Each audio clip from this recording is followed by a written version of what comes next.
Whenever I shut my eyes, I could see the shark again. The only thing is, when I relived it, I didn't get away. It ate me. A single frame in my head that I can never forget. It's just always there. I had my arm up the uterus of a lemon shark, then I realized I'd been bit by an unborn shark. Shark, primal predator, one of our deepest fears made flesh. But what really happens when sharks attack? British tourists travelling abroad face all kinds of new and exotic dangers. One of them is shark attack. Chris Sullivan was looking forward to the perfect surfing holiday on South Africa's Cape Coast with girlfriend Barbara. He'd no idea of the ordeal ahead, but he did know what lay beneath him. I've surfed here, West Australia, Indonesia, places where there are sharks, and every time I go somewhere like that, I'm always, before I have my first surf, I'm always a little bit trepidatious about sharks. Fatal shark attacks are rare. Statistics over the last decade reveal shifting hotspots. South Africa, the US, Brazil, and Australia. Their bloody nature makes them big news. I've seen one shark film, I think in KwaZulu-Natal, where somebody was actually filming the guys surfing, and as this guy paddled for a wave, I see the shark in the back of the wave, and he was lucky he'd just started paddling and it grabbed hold of his hand. I got 4 or 5 good waves over the space of about 45 minutes. The one guy, Sean, he actually joked when he paddled out to us. He said, "Oh, beautiful day, nice warm water, and you know, having a bit of a surf with a few mates and a few sharks." That was his joke. Many of the world's favourite surf breaks are uncomfortably close to shark feeding grounds. There's a truly impressive sight within a stone's throw of Cape Town, though most visitors never see it. Great white sharks feed enthusiastically on Cape Fur seals. For surfers, it's out of sight and mostly out of mind, until one of them becomes an unwitting target. I was chatting to my friend Keith, and as I turned, literally 2 or 3 meters away, I saw the shark. Keith says they saw the fin come out of the water, and then they saw it rear up behind me. My first initial reaction was just shock and, this can't be right. And so at that point, I tried to take evasive action, and that's when I kicked it in the face. I remember my foot being inside its mouth. I sort of lashed out with my fists like that, and then I remember really vividly the teeth cutting through my leg, and it felt almost like somebody else's leg, but I can just feel the slicing. Fortunately for Chris, his fellow surfers were able to control his bleeding at the beach and quickly got him to hospital. The shark's teeth had cut his leg to the bone, but like the surgeon's knife, had made clean incisions. This ripped everything Chris down, needed like 200 stitches, antibiotics, and careful nursing. Quite a deep groove in the bone. You could actually see where the tooth had grooved the bone. Really? Yeah, I'm surprised there wasn't I didn't find any broken teeth in that wound. Being a carer is not a very nice thing to do. It's quite a stressful thing to do because, you know, the person that you love is in pain, and it's down to you to try to make them actually better. Right, this is the really nasty bit. 1, 2, 3, go. To begin with, it was my thoughts a lot. You know, I mean, the first night, whenever I shut my eyes, maybe the morphine, but whenever I shut my eyes, I could see the shark again, and I was reliving the incident again. When I relived it, I didn't get away. It ate me. I was worried. I was worried that I was going to have this all the time. The body just kicks in a huge protective way, and it's like it swamps the feeling part of it. Then that feeling comes in a bit. Then our beliefs and our knowledge come in, and they whip that feeling up, and it goes on like this for a long time, I think. And some people do manage by themselves. Other people need some help to get over their experiences. 17-year-old J.P. Andrew had an even worse experience in 2004 at a beach near Cape Town. The one question I asked the police was, "How bad is it?" And he said to me, "Very bad." It was worse than very bad. JP appeared to be dead. But the ambulance crew had not given up on him. Neither had his mother. They were driving away on their way to the hospital, and one of them saw a little beep on the monitor. And they weren't sure if it was a heartbeat or if it was just the shaking of the ambulance. And he shouted at the driver to stop, just to make sure. And as they stopped, they watched the monitor and they said there was a heartbeat.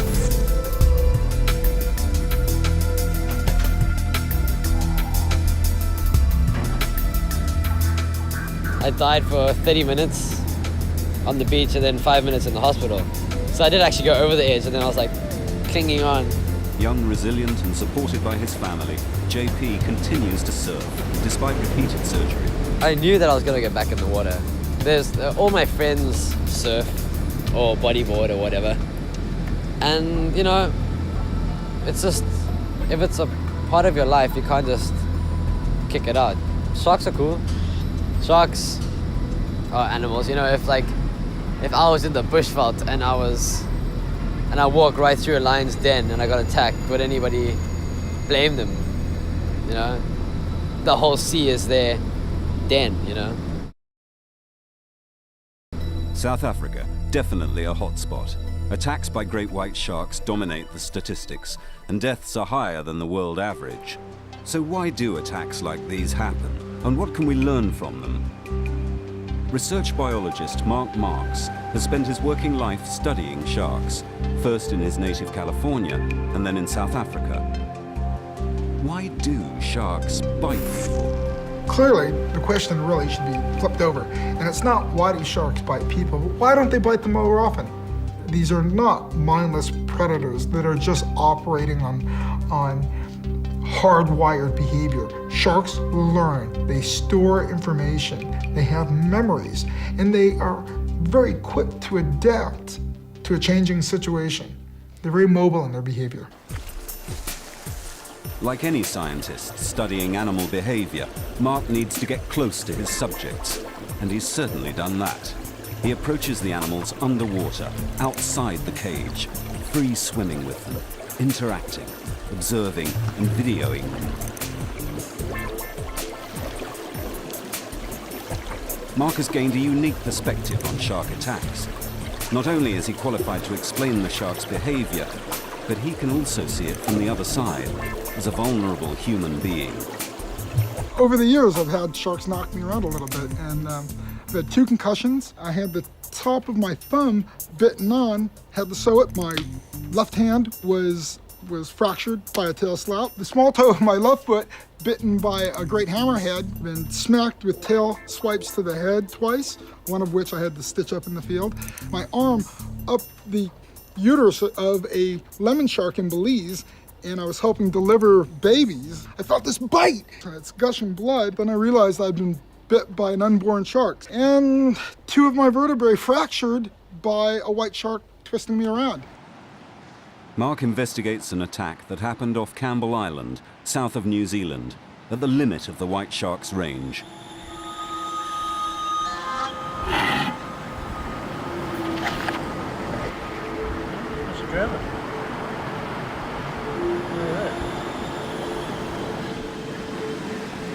A lover of wildlife, Mike Fraser volunteered for a Weather Service posting on the subantarctic island in 1992.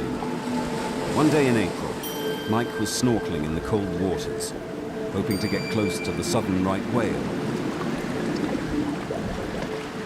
Been in the water about 30 minutes and I was just floating on the surface, and just a big hit from the right-hand side hit me. Mike Fraser of Wellington was in a stable condition when he arrived at Invercargill Airport this afternoon after a 4-hour helicopter flight from Campbell Island. Mr. Fraser is officer in charge of the island's weather station. He lost an arm in a shark attack while swimming yesterday. He hit me by the right arm, and I'm not quite sure when it happened, but I realised my left arm was absolutely useless because he lacerated that. And that's when I brought my knees and feet up into his face and tried to push him away.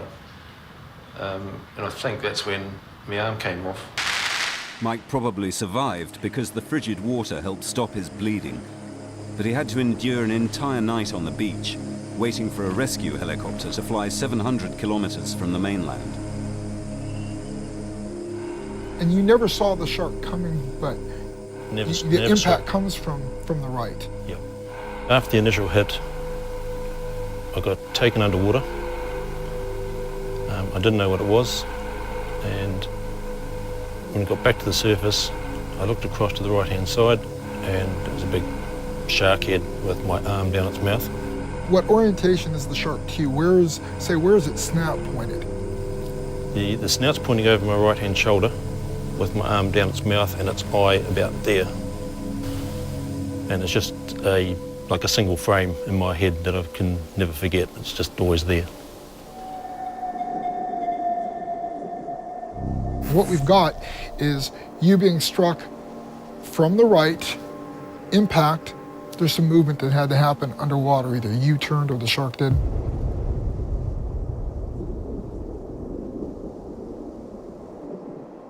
Okay, well, I've got a couple of cut marks across there, and it got bitten off just below the elbow there.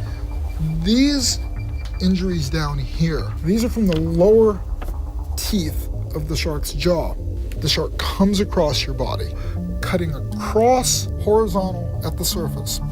Now it has both of your arms in its mouth, and you're taken down. Your hand pops out of its mouth.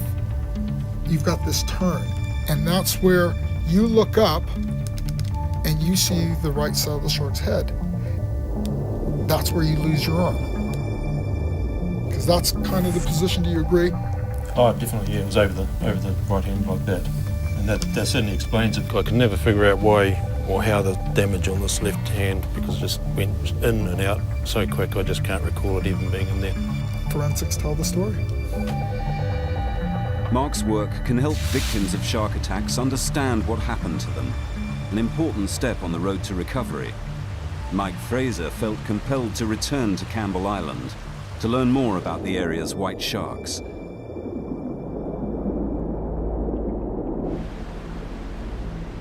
He found evidence of attacks on sea lions, but Mark thinks sleeper sharks may be responsible for these wounds.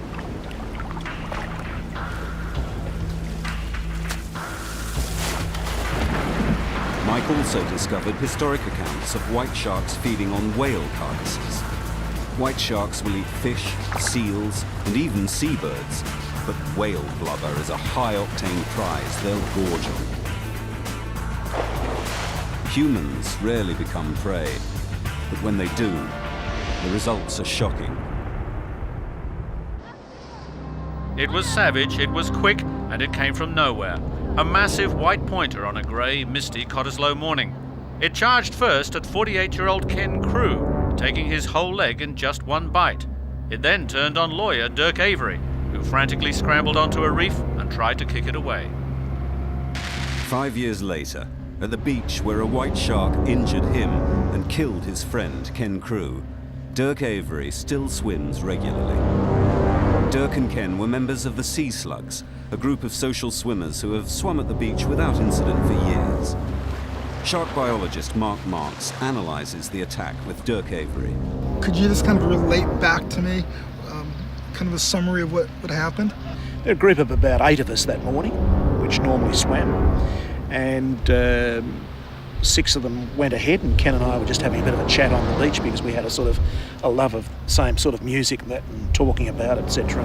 We allowed the other 6 to go ahead, and I can recall Ken saying to me, "Look, I think there's something out there."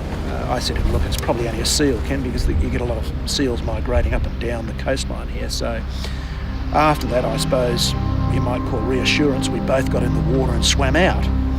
Ken went straight ahead, which he normally did. The next thing I recall is just seeing this big mountain of water and what appeared to be Ken's body coming out of the water, and then the water was just that brownish type of red. And as soon as I saw that, I knew it was a shark attack.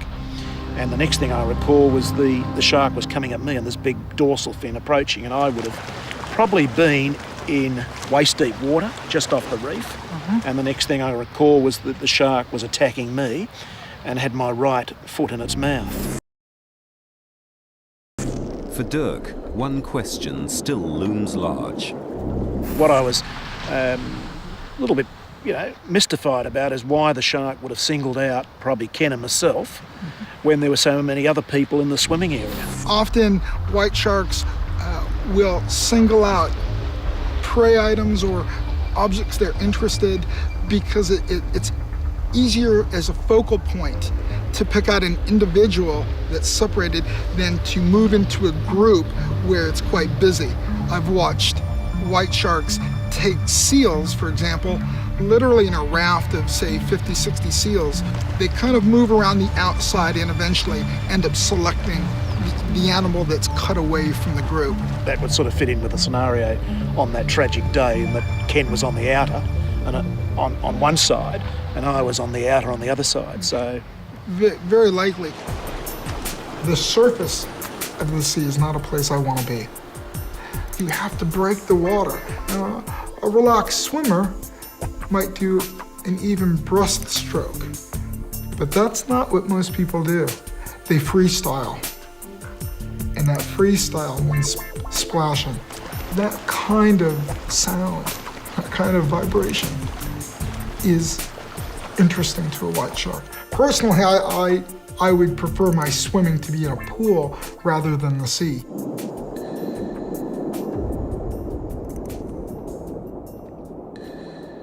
The rapid development of tropical Queensland's Gold Coast is a mecca for new residents and estate agents because of its highly marketable leisure lifestyle.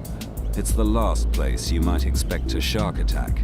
Two kayakers found 84-year-old Bob Purcell's body outside the waterfront home where he lived. Part of his leg had been bitten off. The victim swam in the lake several times a week, ignoring pleas from neighbours. 4 days ago, he was going out there. I said, you shouldn't be doing that. I said, there's sharks there. Mark visits the spot where Bob Purcell met his death on February the 8th, 2003.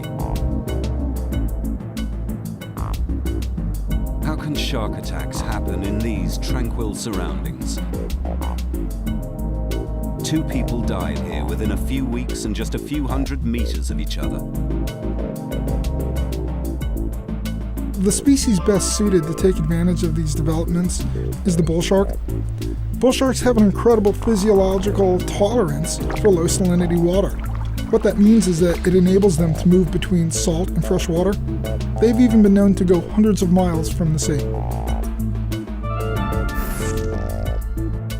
The problem for suburban swimmers is this artificial system of waterways, which connects with the open sea.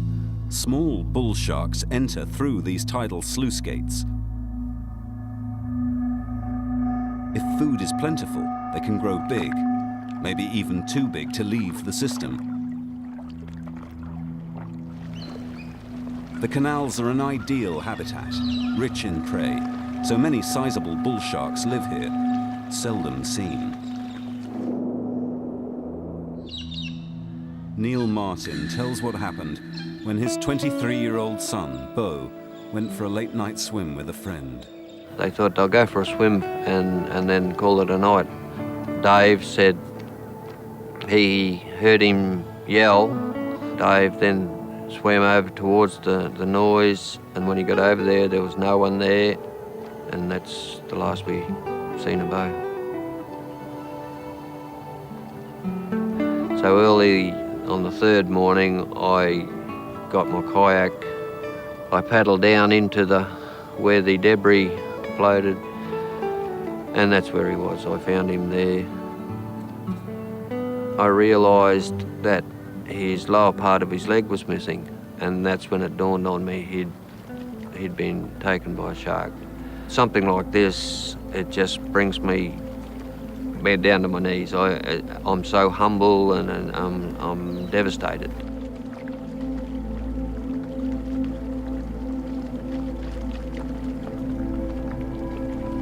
After the deaths, the local shark contractor was brought in to catch some of the canal-dwelling sharks, just like the movie Jaws.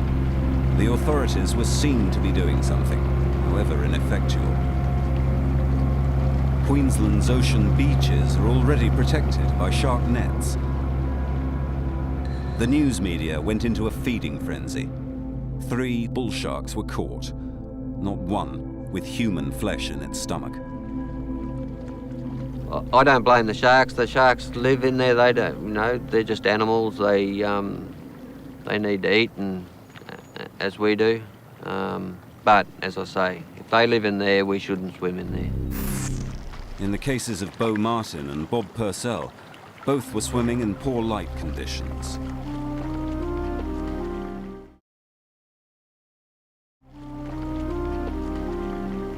In clear water, bull shark attacks are less likely, but they still happen.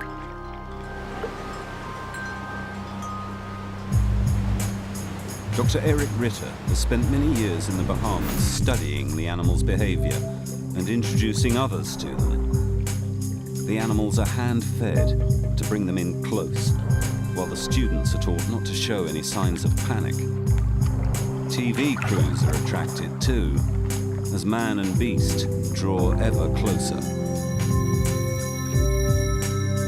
The animal can be very, very slow. She was cautious, hesitant. Problem was, we were in shallow water and she got stuck. So she literally freaked out. She got stressed out. Her escape routes were limited to nothing, so she had to do something. And the only thing she could do was moving me away together with her to get onto safer ground. I've never felt such a pain. This exploratory bite got way out of hand. The animal got stressed. And because she got stressed, she tried to bite through my leg and all hell broke loose. After my bite, a lot of people ask me, okay, are you not afraid of sharks? Are you more cautious? No, not at all. I still do the same things, and I would even say I'm much more closer to sharks. Eric lost most of his left calf muscle. The episode shows how a seemingly docile shark can quickly become stressed and then aggressive.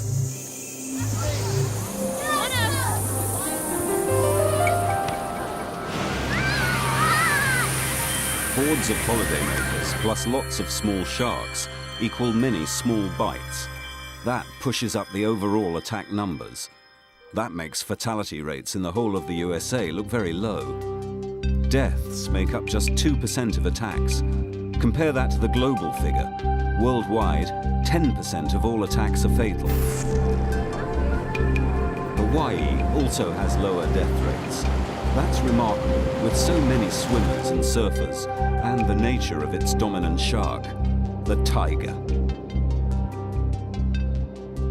Unlike white sharks, tiger sharks don't have warm blood, so they live in the tropics. Tigers are tanks, heavily built and blunt-headed. They reach a maximum length of about 5 meters. Their senses are tuned for the hunt, listening to hear a turtle break the surface or watching for its shadow. Tiger sharks and humans collide around harbors and surf breaks, areas where tigers patrol.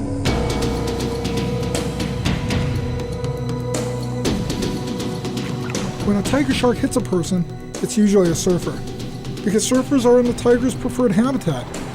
They're also in a zone of a favorite prey item, sea turtles.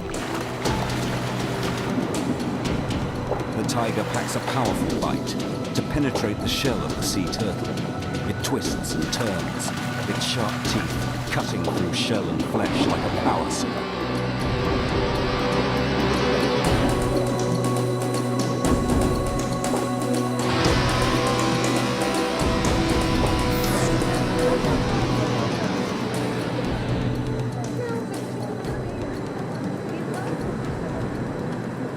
On Halloween morning, 2003, budding surf champ Bethany Hamilton discovered that some nightmares come true.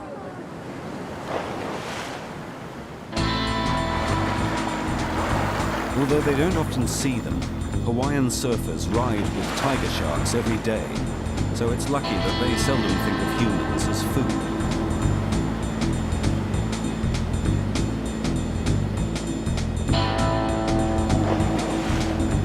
Bethany Hamilton was surfing with the Blanchard family when she was attacked.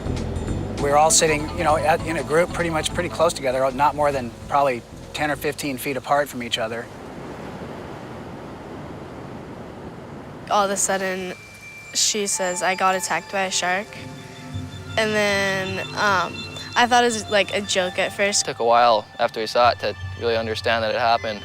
but her arm was gone to about right there. We didn't even think about the shark. We were just like making sure she was okay. She was just like praying and just talking to herself. Yeah, there's a lot of blood. It wasn't as much as like in the Jaws movie and stuff, but there was a lot. I didn't see how we were going to get her to the beach in time before she bled to death. Being young and fit, Bethany's blood vessels contracted and reduced her blood loss. She made a remarkable recovery. After she got her stitches out, I think it was like a month later, all she wanted to do was go surfing again, and she did. I think it was about exactly a month after the attack, she was back out surfing again. I don't think I could be as good as Bethany is right now if I had my arm bit off. She is an inspiration and reminder to us all what a positive attitude can really do. I'm very proud to present this Teen Choice Courage Award to Bethany Hamilton. Now Bethany's life has spun off in a very different direction.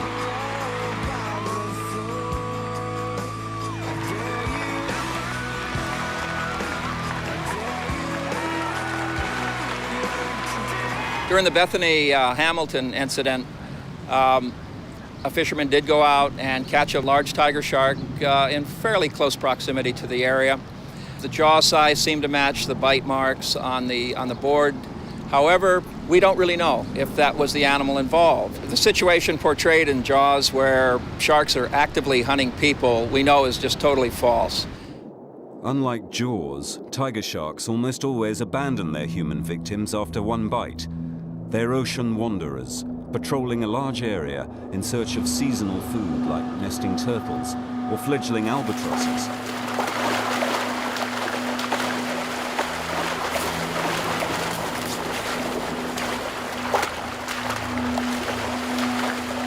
Until that was understood, attacks triggered revenge hunting. Even government agencies participated, though the work sickened the biologists involved. We literally removed thousands of sharks, including hundreds of tiger sharks. That was considered the thing to do then, control the population. We now know that that's just biologically doesn't make sense at all. I don't think they should kill anymore because I think they're cool. It doesn't happen very often. They say that more people die from coconuts landing on their heads than they do from shark attacks.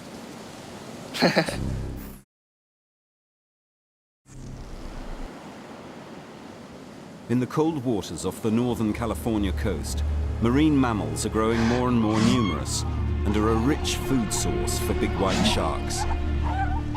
The biggest can exceed 6 meters and weigh as much as 2,300 kilos, heavier than 2 football teams. It has good eyesight and is one of the few sharks to peek above the surface of the water. They are perfectly equipped to hunt their favorite warm-blooded prey here, the California sea lion and the huge blubbery elephant seal.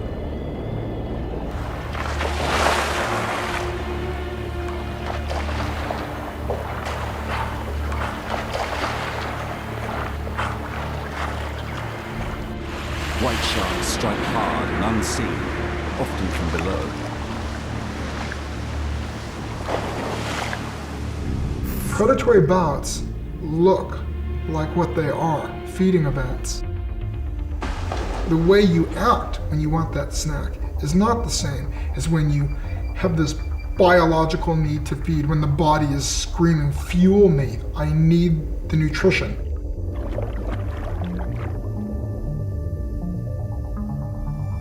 All Californian shark fatalities have been caused by great whites. Californian attack statistics match the world average.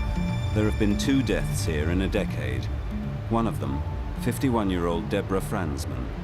She was an avid ocean swimmer.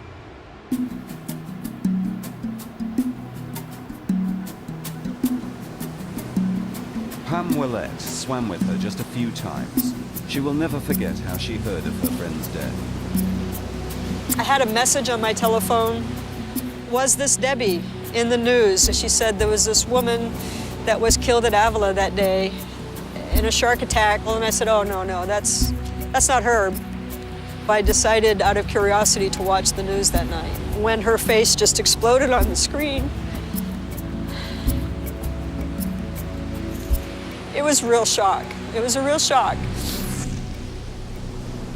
shark attack expert traveled to Avila to interview the witnesses.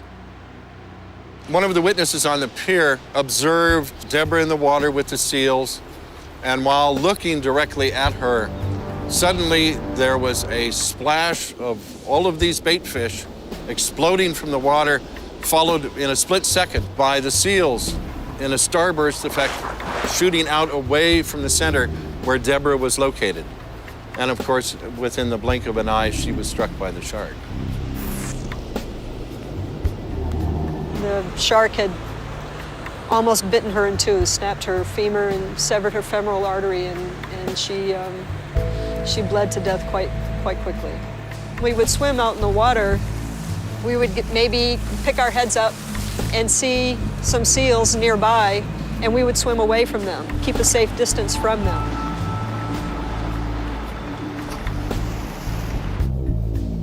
So she would swim, as I said, several times a week. And she said, you know, if something were to happen to me out there, she said that would be the place for me to go.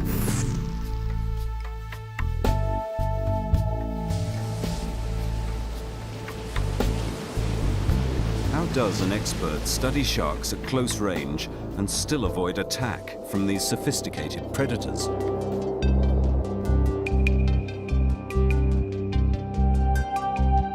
I tend to try to apply white shark etiquette, what they would do with one another. And I've learned from my experience that if a white shark is coming at me and I see that its behavior has escalated to the point where it's ready to go at me, I go to it. I try to exert my dominance. The range that I can spread my arms, this is all my space. Anything beyond that belongs to them. I treat them like they would treat one another. In other words, once a shark gets here, I'm ready to engage it physically. Be that just pressing on it, pushing on it, striking at it. It all depends on the motivation. I've even gone so far as displaying my weapons.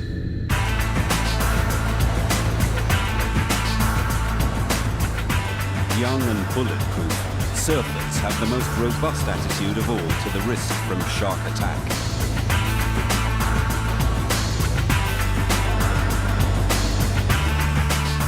Australia is shark death capital of the world. The fatality rate is double the world average. Most attacks are by great white sharks. The body was recovered from Left-Handers Bay in Gracetown, one of the most popular surfing spots in the southwest. At 5 to 2 this afternoon, a man swam ashore to see. Another young surfer saw Brad Smith's horrific attack. You've just done it come straight up and gone attack, and then straight away from then it's just started doing its lunging, trying to close more of Brad into its jaws sort of thing.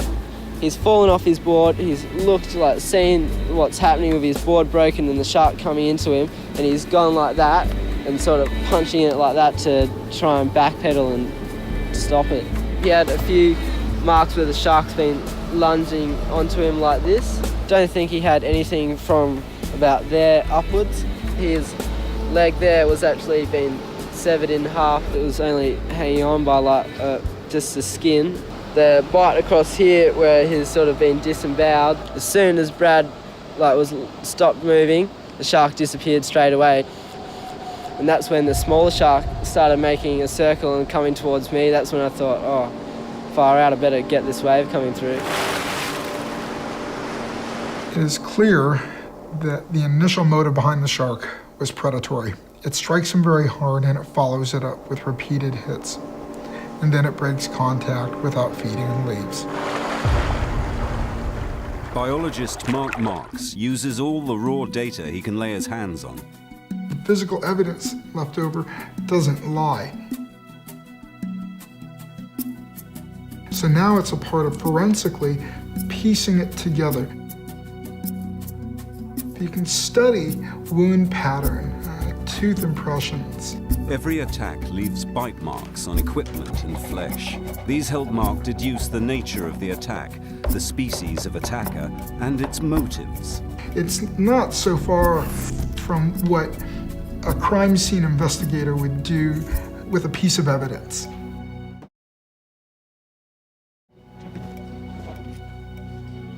Alan. Mark. Good to meet you, mate. You too, mate. Well, good to see you on both feet. Right on. You know, Mark is meeting a diver who's had both legs deep in a shark's mouth, its snout on his chest. I'm sitting at 17 meters and I'm thinking, geez, that's a big shark. Oh, then all of a sudden he just spun around and straight at me. As he's coming up from the bottom, he gets closer and closer and closer, and all of a sudden his mouth just opens and both my legs disappear inside. Then the big bite. And at that stage I'm thinking, Christ, he's gonna break my legs, break my legs. All in the meantime, we're getting thrashed around like a giant washing machine. Right. What happened next is, I didn't even feel him leave my legs. I didn't even feel that. I'm just sort of shooting to the surface, and then I'm screaming at the boys to come and get me. For clarity, show me kind of where you are, and let's use this little shark replica, and show me exactly how it came up from the bottom. He's looking around down there, and he's going, God, what's happening here? And all of a sudden, I'm sitting about here. Look, I'm sitting about here. He spins around, he just comes straight at me like that. Both my legs end up in his mouth. Your legs are in its gut. You're reaching back to get the spear gun that incidentally probably saved your life, or at least your legs. Show me, like, how far apart do you think the eyes were? Oh, probably that far at least. This shark is going to keep growing in girth to where you've got a shark that you probably couldn't even have put your arms around its shoulders. This is upper jaw here. This looks like possibly a lateral tooth. It's the longest one on this side. Okay, so that looks like maybe a single tooth running through, possibly. The preoperative photographs of Alan Opert, the teeth tell the tale. The shark came up directly underneath him, grabbing him as we see here. This is all we had to work with. We would say this was an investigatory type of bite. I know which injuries correspond with which teeth. For example, on our white shark here, these injuries come about from these two lower rows of the bottom teeth. The top injury to his left leg is more than likely the result of a lateral tooth from the top. There's still one more part of the puzzle to come, supplied by Alan's mate, Dave. I normally do a bit of fishing when the boys go diving, and I did hook up a big one, which broke my stainless steel trace. So Dave says that he had been using live bait and fishing on a stainless steel wire 200-pound trace. To break this line would have taken an enormous amount of force. Very unlikely there was a fish down there that day large enough to do it other than a white shark. The white shark could have cut the line. The fish then might have run for refuge under the reef, which they'll often do. I said to Al, "What, did you see a shark or something down there?" Just jokingly, because something to break a stainless steel trace, you think it must have big teeth or something like that. Could there have been predatory motive underlying that brought the shark to the state that it's in? Absolutely. So down there was a hungry, excited shark in hunting mode. Sensing Alan above, it rushed to check him out with its razor teeth. Physical wounds may heal quickly, but mental trauma can go much deeper, as Alistair Kerr found. So I was just on the surface waiting, and the boat was probably about 100 metres away, and I signalled for them to come and pick me up. I looked down, and all I saw was this shark, and it must have been, it was just like about as big as that. I could see its eye looking at me, and it came up the side of my leg, and it picked up my catch bag in its mouth and had a couple of goes on my arm, and I remember holding on to it. It was heading straight towards me, and I tried to fend it off, and I remember it coming up, and it picked up the bag in its mouth. And it came round and bit me on the arm. At this point, the bag, has it been pulled up? Are the teeth still attached? Or I would imagine, and looking at the bag was in his mouth, and that's why I've still got my arm. Okay, Okay, so we know that these teeth here, possibly one of these anterior or a lateral tooth on the upper left-hand side of the shark's jaw are responsible for this. The nature of it, showing that we have an excision where tissue's removed, tells me the tooth comes in and there's a little bit of movement, kind of like scooping or slicing out. You now have what you say is a second bite. Do you actually recall a bite? I can remember a bite. Okay. It's very possible, because often when white sharks are investigating something, they'll go.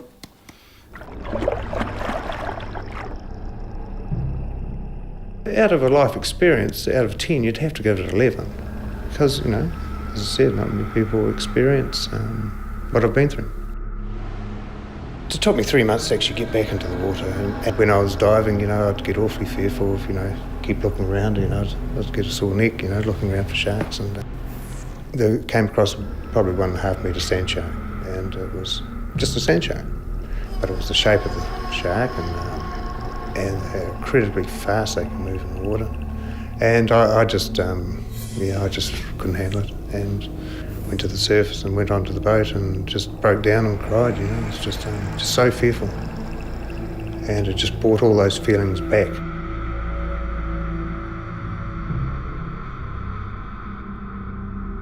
Then I decided that, hey, I really had to go and get professional help if I was going to get back in the water and be comfortable. Somebody's been attacked by a shark. They might have lost a bit of a limb, they might have been damaged. They might regard themselves as having been incompetent in the situation. I don't know, it could be any or all of those things. Whatever, it is a loss. So yeah, I had 3 visits to the psychologist. I relived the whole thing again. It was quite amazing. And yes, I can't really explain how it happened or why it happened, but it did work.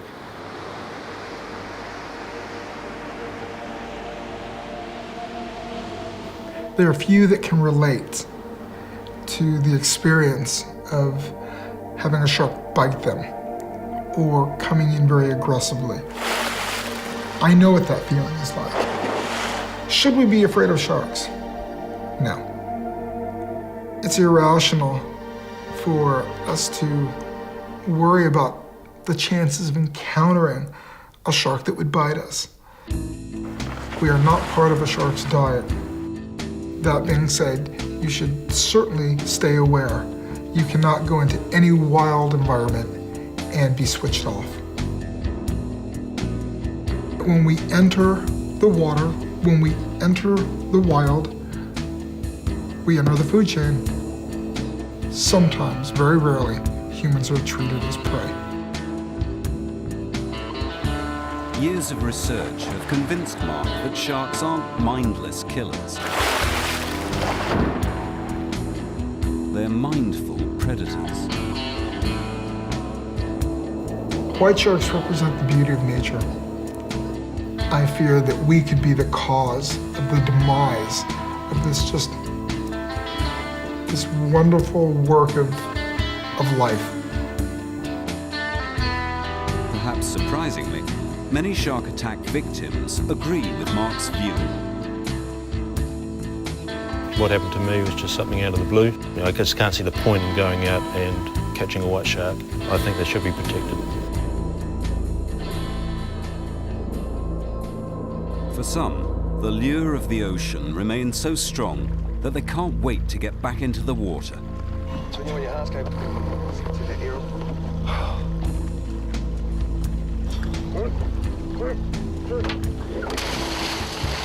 Never had a bad thing about underwater creatures. I mean, that's just my passion. I love diving and love being underwater. And as for the attack, I mean, it's happened, and I still go back in the water. I was back diving after 4.5 weeks. Well, they say, it's just like riding a horse. If you get bucked on, you can get back on. It's like diving, I suppose. If you get bitten by a shark, go back in the water. A shark wiped out Chris Sullivan's surfing holiday, but not his enthusiasm. I think right now, if you said the leg was better, here's a board, I'd probably get in. I mean, I'd get in, but I don't know how I'd feel while I was out there. Every day I relive it, but I wouldn't say now, it scares me or anything like that, and I know that it'll be fine, I can deal with it, and it'll fade. I'm sure it'll always be there with me, but it'll fade. I'm still going to carry on with my dreams. The survivors have gone way beyond most people's fear of monster sharks.